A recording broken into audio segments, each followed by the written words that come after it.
Jesse's life changed the moment the millionaire saw her breastfeeding his baby. He was shocked, furious. Without giving her a chance to speak, he accused her of overstepping, of doing something no maid should ever do. He walked away, leaving her afraid she'd be fired. She had only wanted the baby to not go hungry.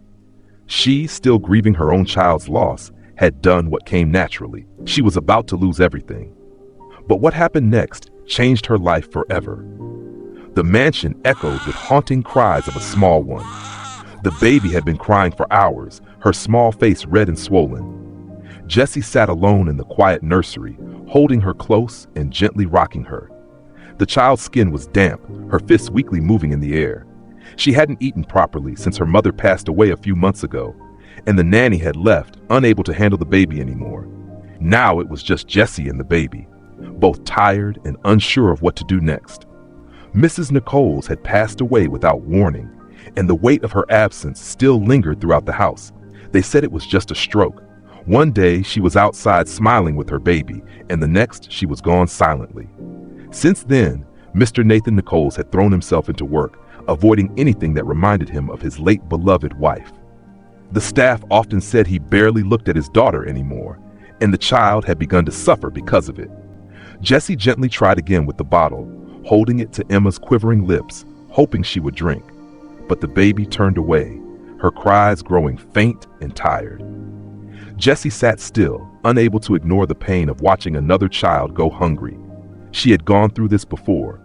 Just 3 months earlier, she had lost her own newborn. She remembered the heartbreaking scene from the hospital room, the soft voices, and the milk her body kept producing even after she left with empty arms. She couldn't stop lactating. Now, with Emma in her arms, that loss returned in full. Jessie hesitated, looking toward the door, unsure. Then she unbuttoned her uniform and brought the baby closer to her chest. Emma latched on without hesitation, as if she had been waiting all along for that. The baby's slow sucking began to steady, her small body loosening as she fed. Jessie blinked quickly, her hand resting lightly on the child's cheek. She stayed still, focused only on Emma. She was too focused on the child to hear footsteps approaching her. A voice called her name, deep and unfamiliar, leaving her frozen. She turned her head and saw Mr. Nichols in the doorway. His suit looked perfect, but his face showed surprise. He stared without moving. The baby kept nursing, unaware of anything else. Mr. Nichols stepped further into the room, eyes fixed on what was in front of him. He looked at Jessie and the child, his face scrunching every step he took. The silence in the room seemed to press in as his expression changed. Jessie felt her throat tighten as she stood still, holding the child. The baby hadn't eaten in hours and kept turning away from the bottle. Jessie didn't know what else to try. She had only wanted to help. Nichols stared at her with a hard look, his voice sharp as he questioned her choice. He seemed angry that she had done something so personal without asking for permission first. Jessie answered without thinking, her words firm. He said nothing in return, just kept looking at her with an unreadable face.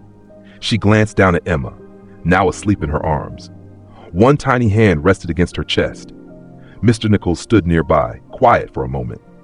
His tone shifted as he asked why she hadn't told him. She lowered her eyes and spoke quietly. She had lost her own child 3 months earlier. Her body had not stopped producing milk. When she saw his daughter struggle, she couldn't walk away. The room stayed quiet, except for the baby's soft breathing. Mr. Nichols didn't respond right away. He looked at them both, then turned and told her to bring the baby to his office later. As he walked out, Jessie stood frozen, unsure of what would happen next. Jessie sat stiffly on the chair in Mr. Nichols' office, her hands pulling at the edge of her apron. Time moved slowly as she thought about what he had said. She kept wondering what would come next. She worried he might yell, scold, fire her, or worse. The sound of his steps in the hallway made her stomach tighten. He entered the room, slowly pacing forward, and closed the door behind him. Emma rested quietly in her arms, unaware of what was about to happen. Mr. Nichols stood near the window, looking out over the wide lawn for a long time before turning around. He spoke in a steady tone, pointing out that she had made a choice without asking.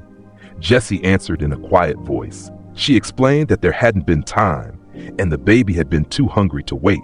She said the bottle had failed, and she didn't know what else to do. Mr. Nichols turned toward her, his face hard to read. He questioned her choice again, trying to understand how she could treat the baby like her own. Jessie sat still and listened. Then she spoke again. She said the baby had refused care from others since her mother died. She needed warmth, comfort, and milk, and Jessie had been the only one who could offer it. Mr. Nichols stepped closer, his eyes on the sleeping child. He asked Jessie what this decision had cost her. She lowered her eyes and replied, she had lost her baby 3 months earlier. Her body had kept producing milk, not knowing what had happened. Each day reminded her of what she had lost. When she saw the baby struggling, she couldn't look away. The room stayed quiet. Jessie kept her eyes down, unsure of what to expect. She sat still, holding the baby close. After a while, Mr. Nichols finally spoke. He said losing his wife had made him feel like everything was gone. But when he saw Jessie with Emma, it was the first time his daughter looked at peace. Jessie was surprised by his words. He said he had been angry at first, but then saw how he had stepped back from his own child. He had let work distract him, and Jessie had filled the space he left. He moved closer and touched the baby's hand. He said she was still here because of Jessie. She listened quietly. She hadn't done anything special, just what she thought any mother would. He told her that's exactly what made the difference, not just the milk, but the care. He stood taller and took a breath. Then he told her he wanted her to stay, not just as staff, but as someone who would care for Emma in a real way. Jessie felt a wave of doubt, unsure if she could accept that. But he said she already had, and that he trusted her more than anyone else. Word about Mr. Nichols' choice moved through the house quickly. In the kitchen and halls, the staff talked in hushed voices. Some were surprised, not sure what to make of it. Others nodded quietly, saying it felt right. Jessie had always been kind, and they had seen how the baby calmed in her arms. A few even smiled, saying Emma finally looked happy. Life in the mansion began to shift. The silence that once filled the room started to fade. Emma no longer cried for hours. She slept more, ate well, and smiled when Jessie walked into the room. Jessie kept doing her work, but now people looked at her differently. They didn't just see a maid, they saw someone who belonged. On a quiet afternoon, Jessie sat outside on the back patio with Emma resting against her chest. The garden was still, and the sky was clear. The baby's small hand clung to the fabric of Jessie's blouse. She gently rocked the chair, humming a tune from her childhood. Mr. Nichols stood at the doorway for a moment, watching them. He didn't speak right away. There was no rush. The house felt calm again.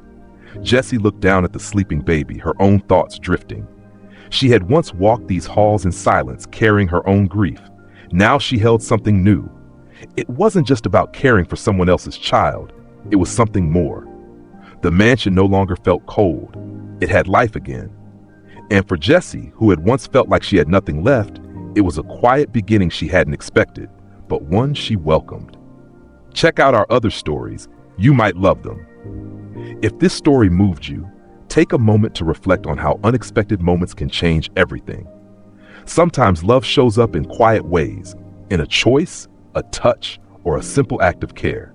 If you believe in second chances, in healing, and in the power of connection, make sure to like this video and subscribe for more stories that stay with you long after they end. And tell us in the comments, where are you watching from? We love hearing from every corner of the world.